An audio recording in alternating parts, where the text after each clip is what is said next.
আল্লাহ রাসূল কি বলল শোনো। আল্লাহ নবী বললেন আলমার আতুইদা সাল্লাত খামসাহা। আমার রাসূল বলল কোন একটা মেয়ে যদি 5 ওয়াক্ত নামাজ পড়ে, আমার রাসূল ওয়াসামা শাহরুহা, ওই মেয়েটা যদি রমজান মাসে রোজা করে, আমার রাসূল বলল ওয়াসানা ফারজাহা, ওই মেয়েটা যদি পর্দায় পুশিদায় চলে, আমার রাসূল বলল ওয়াতাক বালাহা, ওই মেয়েটা যদি স্বামীকে ভালোবাসে, আমার নবী বলল ফাকাদ কুরমানাই আবওয়াবিল জান্নাতির সাদ। নবী বলে ওই নারীদের জন্য আল্লাহ 8টা জান্নাতের দরজা খোলা রাখবে। সুবহানাল্লাহ, সুবহানাল্লাহ। কিন্তু বাবা ডিজিটাল যুগে ডিজিটাল মহিলারা স্বামীকে মানে না, যেরকম ঠিক না ঠিক বাবারে।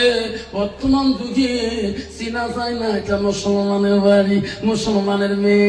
বাজার ঘাটে যাবেন আব্বাস চিনক্ত করা কঠিন হয়ে যায়। ওয়াজ করি বাড়ি গেছিলাম, গেটের সামনে গাড়ি থুয়ে সালাম দেয়। আলেমদের অভ্যাস আছে বাড়ি ঢুকলে সালাম দিয়ে ঢোকা খায়। আমি থাকবা নাই থাকতো ঠিক না মিটি সালাম দিলাম। আমার বাড়ি আলী হোম মিনিস্টার দরজা খুলি, আমাকে বলে আনসারির আব্বা ওয়াশ করি আসলেন, দুধ চা বানিয়ে দেবো না লাল চা বানিয়ে দেবো। আমাকে আনসারি আব্বা কোষ করে হুজুর কবর বসনি। আমি হাই স্কুলের মাস্টার, বেশিরভাগ সবাই হিন্দু মেয়ে, সবাই মুখ হুজুর কয়, কাইও মুখ সার কয় না। স্টাফ গুলো হুজুর কয়, হেডমাস্টার হুজুর কয়। তোর হুজুর করলে কি হয়? তাই ওয়াজ করি মাথা খারাপ হয়ে না রে বাপ। সব জায়গায় হুজুর হওয়া যায়, সব জায়গায় আমির সাহেব হওয়া যায়, সব জায়গায় মোল্লা সাহেব হওয়া যায়, সব জায়গায় মুফতি সাহেব হওয়া যায়, সব জায়গায় প্রেসিডেন্ট সাহেব হওয়া যায়, সব জায়গায় কাউন্সিলর সাহেব হওয়া যায়, সব জায়গায় দারগা সাহেব হওয়া যায়, সব জায়গায় ওসি সাহেব হওয়া যায়, সব জায়গায় কাউন্সিলর হওয়া যায়। কিন্তু বিবির কাছে হওয়া বড় কঠিন, যেরকম ঠিক না ঠিক। কোনদিন যদি কোনো দারগা বাড়িতে কয় সার ভাত খাও, বউ কোনদিন কয় সার ভাত খাও, কয় সার মারাছিস, কয় খানটা খাও, বলছেন ঠিক না কয় খানটা খাও। বলি সার কয়ে সার করবে তো হুজুর তবে ওই হুজুর মারাছি অতীত তো হুজুর ধরে ঠিক না মা বোনের আম্বারা ও মা শুনে না ক্ষমা। আল্লাহ রাসূল প্রথম স্ত্রী ছিল হযরতে খাদিজাতুল কুবরা। মা বোনেরা আম্মারা ছিল বাড়ির মা বোনেরা, লক্ষ্মীপুরের মা বোনেরা ভালো করে শুনে না ক্ষমা। নবীজির প্রথম স্ত্রী ছিল হযরতে খাদিজাতুল কুবরা। নবীজির দ্বিতীয় বিবি ছিল হযরতে সাউদা রাদিয়াল্লাহু তাআলা। নবীজির তৃতীয় বিবি ছিল মা হযরতে আয়েশা আম্মা। নবীজির চতুর্থ বিবি ছিল হযরতে হাফসা রাদিয়াল্লাহু তাআলা। নবীজির পঞ্চম বিবি ছিল হযরত উম্মে সালমা। নবীজির 6 নম্বর বিবি ছিল হযরত উম্মে হাবিবা। নবীজির 7 নম্বর বিবি ছিল হযরতে রায়হানা। নবীজির 8 নম্বর বিবি ছিল হযরতে মাইমুনা। নবীজির 10 নম্বর বিবি ছিল হযরতে সুফিয়া। নবীজির 11 নম্বর বিবি ছিল হযরতে মারিয়া। যেরকম সুবহানাল্লাহ। মা বোনেরা নবীজি করতে গিয়ে 6 হাদিসে আছে 11 জন স্ত্রী করেছিল। যত বিবি ছিল, যত স্ত্রী ছিল, সবটাতে একটা বিবির ব্রেন তীক্ষ্ণ নারী ছিল। এত নারী ছিল, বুদ্ধিমান ছিল। কোন নারী কোন বিবি নবীকে অপপ্রশ্ন করতে পারে নাই। একজন বিবি করেছিল, সেই বিবিটা ছিল মদিনার প্রথম খলিফা রাষ্ট্রপতির মেয়ে। ও মা বলেন মদিনার প্রথম খলিফা হযরত আবু বকর কন্যা হযরতে মা আয়েশা সিদ্দিকা ছিল নবীজির তৃতীয় স্ত্রী। তিনি ছিল বুদ্ধিমতী নারী, তিনি ছিল কোরআনের হাফেজা। সুবহানাল্লাহ। আর বর্তমান দুটো নারী হচ্ছে ঝগড়ির হাফেজা। ঠিক না ঠিক? ঠিক না? কি ঝগড়া করে রে বাপ? তোমার কি কোথায় ছিঁড়ে বাড়ি নাই রে বা? আমার কি আছে? মসজিদে জামা দেখছে তাও ঝগড়া করে। আমি সঙ্গে আমি সঙ্গে বহু ঝগড়া করে। ঠিক আছে বাবা রে সোনা, নারী যদি ভালো না হয়, লাখো টাকা মালিক হলে শান্তি পাবা না। ঠিক না বেঠি? 3 তলা এসি রুমে থাকে শান্তি পাবা না। রাসূলের বেটি হযরতে ফাতেমা বলছে আব্বা গো শান্তি কোথায় পাওয়া যাবে? নারীদের মধ্যে শান্তি কোথায়? নবী বলছে, মা, স্বামী স্ত্রী গভীর ভালোবাসাটা পৃথিবীর সবচেয়ে বড় শান্তি। জোরে বল সুবহানাল্লাহ। ও মা বলেরা, আম্মারা, নবীজি বাড়ি গেলে নবীজির কোমল স্ত্রী ছিল, তাফসীর আছে হযরতে আয়েশা ছিল কোমল স্ত্রী। নবীজি বাড়ি গেলে আয়েশা নবীজির মুখের দিকে তাকাইতো, নবীজির চেহারাটার দিকে তাকাইতো। নবী বলেছে, আয়েশা রে, আমি বাড়ি আসলে আমার দিকে তাকাও কেন? আমার শরীরের দিকে তাকাও কেন? বলছে, হুজুর, আপনার চেহারাটা দেখলে, আপনার মুখমণ্ডলটা দেখলে আমার আয়েশার কলিজাটা ঠান্ডা হয়ে যায়। সুবহানাল্লাহ। কত বাবা, বর্তমান যুগে নারী স্বামী বাড়ি গেলে কোনদিন বউয়ের কলিজা ঠান্ডা হয়? ঠান্ডা হয়? এরে বাবা, ঠান্ডা মারাছি খালি কালি ভালে বাড়ি যা, দেখুন মাগুর মাছের মতো গুদ্দু বলছে।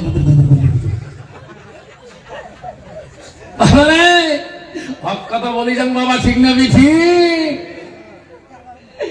হ্যাঁ, বিশ্ব রাসূল বাড়িতে গেলে আয়েশার একটা গুণ ছিল, নবী নাম হচ্ছে গুণবতী নারী। আয়েশার গুণ ছিল, নবীজি না খাওয়া পর্যন্ত আয়েশা খানা খাওয়াটা হাদিসে একটু কষ্ট পায়। রাসূল খাবে তবে আয়েশা খাবে। কত বাবা, বর্তমান যুগে নারী স্বামীর আগে খানা না খায়, কত খায়, নেড়া হাত দিয়ে বলুন। যদি একবার গোস্ত ঝোল করে দিচ্ছে, নেড়া হাত দিয়ে চাবে, সবাইকে মা নেড়া হাত দিয়ে ঝিলকি থাক, ঝোল খাউন কেমন লবণ আছে, ঠিক না ঠিক? মায়েশা মা নবীজি বাড়ি গেলে খানা দেয়। আয়েশা কত গুণবতী নারী ছিল। আয়েশা নবীজির সঙ্গে খানা খায়। আয়েশাকে দেখে রে রাসূল দেখে আমার আয়েশা আমার সাথে খানা খায়। এরকম সুবহানাল্লাহ।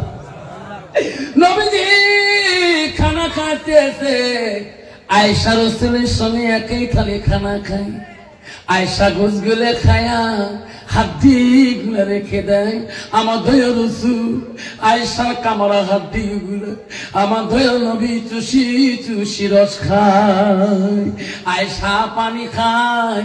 আমার রাসূল লক্ষ্য করে আয়েশা কোন সাইড দিয়ে ঠোঁট লাগে পানি খায়।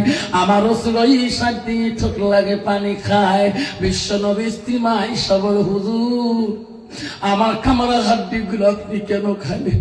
ওগো নবী, আমি যেদিকে পানি খাই আপনি সেই দিকে কেন পানি পান করেন? নবী বলছে, আয়েশা রে, তোমার কামড়া হাড্ডি যদি আমি খাই, আমার কামড়া হাড্ডি যদি তুমি খাও, আমার আইটা পানি যদি তুমি খাও, আমার আইটা পানি তুমি খেলে, আমার পানি আর তোমার আমি খেলে, সেটা আল্লাহর দরবারে রহমতের পানি হয়ে যায়, রহমতের কাছে হাড্ডি হয়ে যায়। আমার উম্মত উম্মতিরা খাবে, স্বামী স্ত্রী খাবে, আমি রাসূল খুশি হয়ে যাব। যেরকম সুবহানাল্লাহ। কত বড় বর্তমান যুগের নারী স্বামীর আইটো বস্তু খায়, খায়। ভাত কম করি নেন তো, কালকে ছাড়েন নাই, হাসক খান নাই, আছে না নাই? বাবা, নারী কয় প্রকার জানেন? নারী হল 4 প্রকার: হস্তানি, কদমনি, সাংখিনী, লোহাজনী।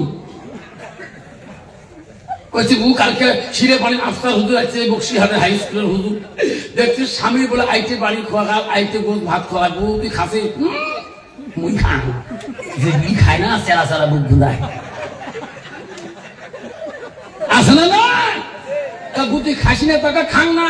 মাসে মাসে দুলে ভাই বাড়ি এসে বগা পুরুষ ভাই দিবি বিড়ি খড়ি খান, মাঝে মাঝে ওই ফিল্টার টানে, আসলে নাই? বউ দেখছি স্বামী বাড়ি এসে স্বামী দিয়ে তাকে তাকে দেখা খায়, দেখছি আমার তো স্বামী দেখি আমি তো কত ঢিকিয়ে নাই, দাঁড়াতে কত ঢিকিয়েছ মই, বেসা একটা গুণ আছে, কত ঢিকিয়েছেন দাঁড়ায় দাঁড়ায়, কোনদিন মানুষ কয় নাই একটা গুণ। স্বামী বউ পরিষ্কার দিলে কত শুনি বলতে থতের কাটিয়ে নাকি কুয়ার শুনি আসিয়ে হাত ধরি মাপ করম নেয়, মাপ দিয়ে দিই। আল্লাহ দেখে চাইলে ভাতের প্যান্ট ভরে না। ইস বউ তুই মাপ নিস নাই, তুই যে ভাজি করে ঢাকি বলে ফেল দিস মাঝে মাঝে বলে, মুই মাপ নিন, মোর মা মোর বাপ বলি তো মাপ নেই, মোর মার ভয় মোর বাপ লক্ষ্মী বুদ্ধি বাড়িয়েছে, তারে বেড়ি মুই। মা যদি ভালো হয় মেয়ে ভালো হবে, মেয়ে যদি ভালো হয় রে মা ভালো হবে, মাস্টার যদি ভালো হয় ছাত্র ভালো হবে, ছাত্র যদি ভালো হয় রে মাস্টার ভালো হবে, ঈদ যদি ভালো হয় হয় ফার্মা ভালো হবে, ফার্মা যদি ভালো হয় ঈদ ভালো হবে। এমন জাতের কচু আছে অল্প জালে সিদ্ধ হয়, এমন জাতের মেয়ে আছে অল্প কথায় বুঝিয়া পায়, এমন জাতের কচু আছে অল্প জালে সজে না, এমন জাতের মেয়ে আছে অল্প কথায় বোঝে না। যেরকম ঠিক না মিঠি জান্নাত যদি যেতে চাও আল্লাহ রাসূল বলওয়াতাত বালাগা, তোমার স্বামী বাড়িতে যাবে, স্বামীর দিকে কথা বলবেন, মা ও আম্মা শুনে রাখো, মা ও মা বলে রাখ, আম্মা শুনে রাখো, বাবারা বিবি যদি ভালো না হয় তোর শান্তি পাবি না, তোর বাপ শান্তি পাবে না, তোর মাও শান্তি পাবে না। বিবি যদি মুত্তাকিন পরহেজগারি না হয় তুমি শান্তি পাবে না, তোর বাপ শান্তি পাবে না, তোর মা শান্তি পাবে না, তোর ছোট ভাই শান্তি পাবে না, ওই সংসারে তোর ছোট বোন পর্যন্ত শান্তি পাবে না। যদি বিবি যদি মুত্তাকিন পরহেজগার আল্লাহ ওয়ালা না হয়, যেরকম ঠিক না মিঠি যদি বিবি কান্দামি হয় ও তো স্বামীকে হাতের কবজা নিয়ে নেয়, ঠিক না বিধি? আর স্বামীকে ধমক দেয়, তোমার কথা তোমার মাগ কর না লাগো, ছেলে এমন পেট ছুকি দেয়, স্বামীর এমন পেট ছুকি দেয়, বাধ্য ছেলে মাগ ধমক দেয়, আমা কি হবে বা বউ কি করছিস না বা কোন কর নাই এটা আপনি তো একটা বেড়া কিন্তু বলছি বউ সাথে আকল তুলে দেন গড়ি তুলি মা গো মা আমার বহুকে কিছু বলো না, আরে আমার বউকে কিছু বললে মাগো, ওমা বউকে কিছু বললে মাগো আমার দেখা পাবা না। একটা বেটা চলছেন ঘর, ও মাগো মা আমার বউকে কিছু বলো না, বউয়ের হাত টিপি গাও টিপি, বউয়ের হাত টিপি গাও টিপি কইরা দিবি বিছানা। মাগো মা আমার বউকে কিছু বলো না, ও মা বউ আমার একলা বাপের একটা মেয়ে, মানে শ্বশুরের একটা বেটি, লম্পর ছেলে মাগ বুঝায়, ও মা বউ আমার একলা বাপের একটা মেয়ে, লাখো টাকা খরচ করি দিয়েছে বিয়ে, বউয়ের হাত টিপি গাও টিপি কইরা দিবি বিছানা, বউকে কিছু বলো না। আমা বউ তোমার সন্ধ্যার পরে ঢুকবে মাগু টিপির ঘরে, করে ঢুকবে জোরে কোন আরো জোরে, আমা বউ তোমার সন্ধ্যার পরে ঢুকবে মাগু টিপির ঘরে, সারা রাতে দেখবে সিটি, সারা রাতে দেখবে টিপি, সকালে উঠতে পারবে না, বেলা কোলা হলে মাগো ঘেন ঘেন করো না, বউকে কিছু বলো না। বউ এবার গেল গেল, আরে সোনা স্বামী বউ ঈশ্বর পরে মুখ পরে ভোট দেয়, ঠিক না মিঠি? ও মা বউ আমার কত ভালোবাসি, মাগো বউয়ের করবি তুমি দাসী। যুবক রে খেয়াল দিবেন, বর্তমান সমাজে ওই শ্বশুরি যদি বৌমার বাচ্চাটা কোলে না লায়, ওই শ্বশুরি বাড়ির সবজি যদি কাটি না দেয়, ওই বুড়ি শান্তি পাবে না, যেরকম ঠিক না মিঠি? ওই শ্বশুর যদি বাড়ির পাশে বাগানের পিঁয়াজ খেত না নিড়ায়, রসুন খেত না নিড়ায়, ওই বাড়ি বৌমার হাতে ওই বুড়া ভাত তো আগে দেরি আছে, যেরকম ঠিক না মিঠি? আল্লাহ নবীর দরবারে সাহাবী প্রশ্ন করলো, আব্দুল ইবনে মাসউদ প্রশ্ন করলো, কুলতু সুম্মায়ু, নবী গো ওগো নবী নামাজের থেকে আরো কোন আমল আছে নাকি? নবী বলল কালা বিরুল ওয়ালিদাইনা, মা বাবার সঙ্গে সৎ ব্যবহার করাটা আল্লাহর কাছে সবচাইতে বড় আমল। যুবকটি বলল মা আমাকে তুই বড় আলেম বানালি রে মা, মা আমি তোর এখনো হক আদায় করিতে পারি নাই মারে। আল্লাহ বলি দিছে আমার ইবাদতের পরে ওয়াবিল ওয়ালিদাইনি ইহসানান, তুমি তোমার মা বাবার সঙ্গে সৎ ব্যবহার করো। নাকি পাতে যুবক আছে রে বাবা, বউয়ের জ্বালায় মার সাথে সৎ ব্যবহার দেখাইতে পারে না, বাবার সাথে সৎ ব্যবহার দেখাইতে পারে না। আবার আল্লাহ নবী বলে দিল ওয়াবিল ওয়ালিদাইনি ইহসানান, তুমি তোমার মা বাবার সঙ্গে সৎ ব্যবহার দেখা। যুবক বললাম আগা আমি তোমার হক আদায় করতে পারি নাই মা, আমাকে তুমি এলেম শিখে জালবিহি আনতা পাহুবিহি, নিজে এলেম শিখে অপরকে শিক্ষা দিতে হয়। মা আমি মদিনায় চলে যাই মা আমি কিছু এলেমের হক আদায় করে। মা বলে বেটা দুধ সামাদ মদিনায় যে কি করবা, কেমন করে হক আদায় করবা? মা আমাকে যতটুকু ইলম শিখাইছো মা আমি মদিনায় যাব, মা ইলম গুলা ক্ষয় করবো কেমন করি? মদিনা হাজিরা হজ করতে যায়, মা গো দুম্বা কুরবানি করে দেব, উট কুরবানি করে দেব। মা যা নজরানা তওফা দিবে মা তাই আরই তোমাকে খুয়াবো মা, আল্লাহ আমার হক আদায় করে দেবে। যদি কোন সুবহানাল্লাহ। মা বলতে পারে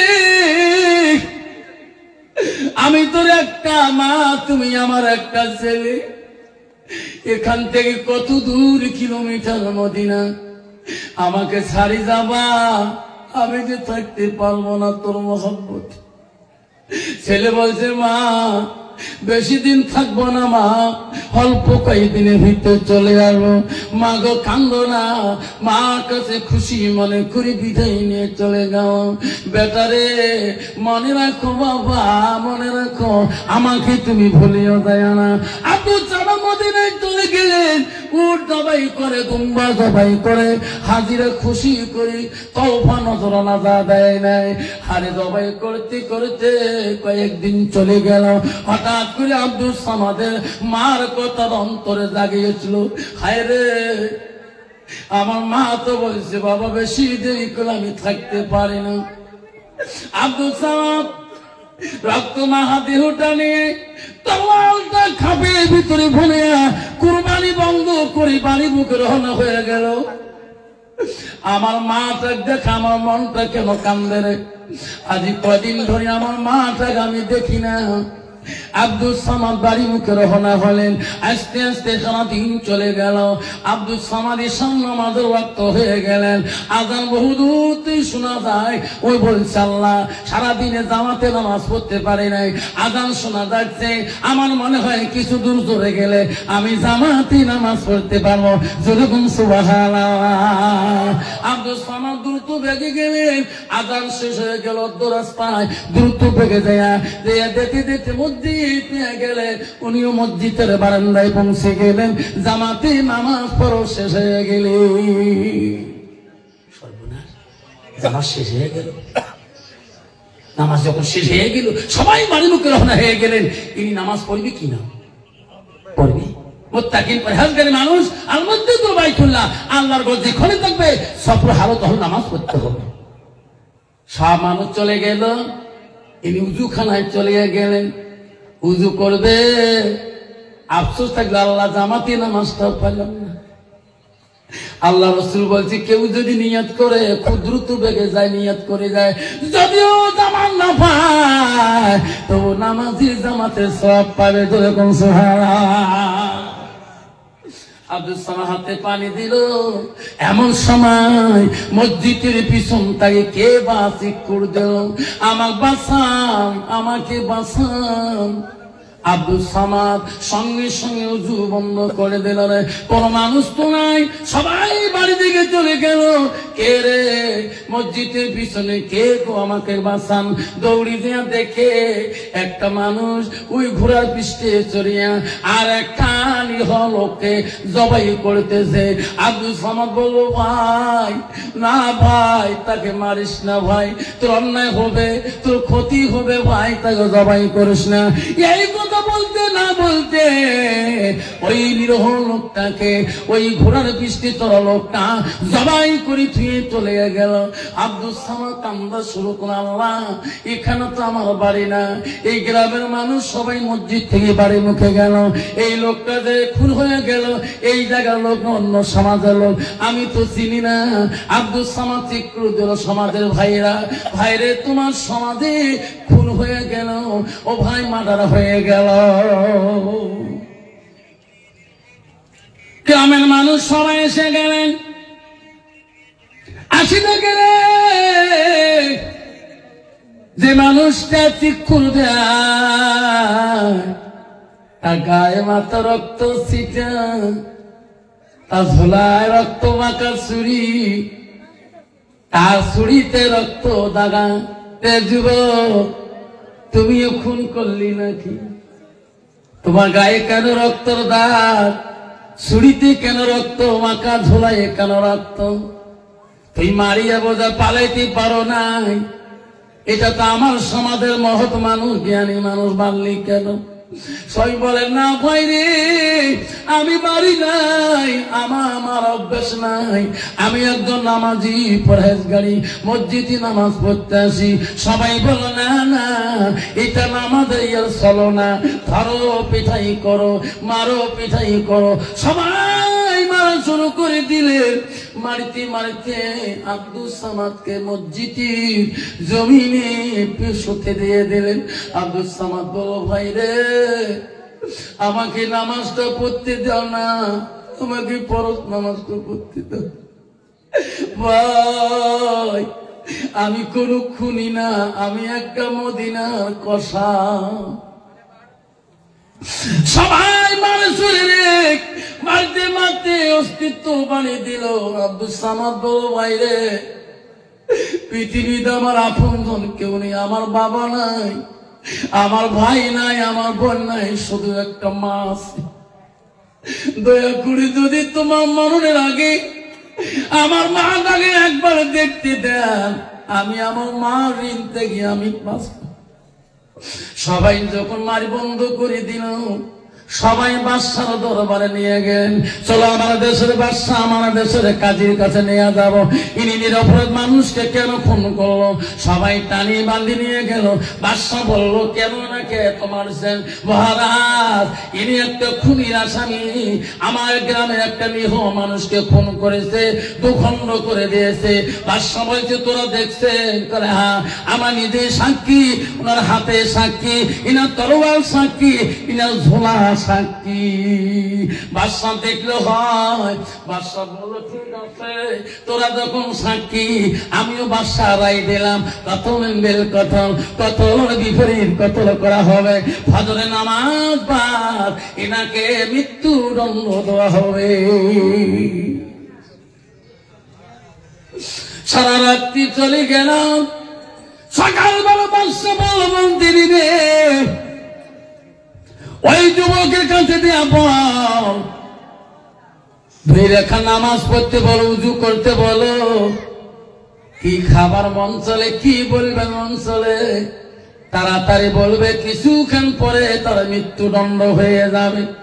আল্লাহ রাসূল বলছে, পৃথিবীর জমিনে 7 শ্রেণীর মানুষ আল্লাহ আরশের ছায়ার তলে থাকবে। তাতে 1 নম্বর হলো ন্যায় বিচারক বাদশা। বাদশা রায় দিয়ে দিছে, ন্যায় বিচার করবে। মন্ত্রী যা বলো রে যুবক, বাদশার আদেশ হয়ে গেল, উজু বানাও, 2 রেখা নামাজের জীবনের নামাজটা পড়িয়া নাও। আর কি খাবা, কোন বলার যদি ইচ্ছা আছে তারে বলো। যুবক আব্দুল সামাদ কিনি কিনি বলো, মন্ত্রী আমি কিছু, মন্ত্রী আমার বাদশার কাছে আমি একটা কথা বলবো, তারপরে মৃত্যু দেবে, আমার বাধা নাই। আমার বাদশা এখানে আসবে, কায়া নিশ্চয় আসবে। মহারাজ তোমার আসামি কিছু খাইতে চাই না, একটা কথা তোমার দরবারে বলতে চাই। বাদশা বলে, আমি এখনই যাব। বাদশা বলে, বললে বেটা বল, খুনি বল, কি বলতে চাও? মহারাজ পৃথিবীর আপনজন আমার কেউ নেই। আপনার কাছে অ্যাপ্লিকেশন করবে, দরখাস্ত দেবে নাই। আমার বাবা নাই, আমার ভাই নাই, আমার বোন নাই। মহারাজ, তোমার খুন হওয়ার আগে আমার একটা হতভাগা মা আছে, সেই মাটাকে আমি এক নজর দেখতেছি। মহারাজ, আমার মা ভিক্ষা হয়ে আছে। এই মাটা যদি আমি না বলে যাই, হাসুর ভয়ের দানে আমি মার কাছে ডিমের হয়ে থাকি। বাদশা বলল, রে তিনি এনার আরজি অমান্য করা যাবে না, খাইতে চাই নাই, কিছুই চাই নাই। মরণের আগে যদি তার মার ঋণটা শোধ করে দেওয়া না হয়, দেখা করে দেওয়া না হয়, আমি বাদশা নিজেই থেকে যাবো। যাও যাও, কোমরে রশি বাঁধো, পায়ে শিকল বাঁধো, তার বাড়িতে নিয়ে দেয়া তার মার সাথে একবার সাক্ষাৎ বানিয়ে দেয়। 2001 সালে আমি তখন জীবনে প্রথম একদম মোবাইল ভাঙতে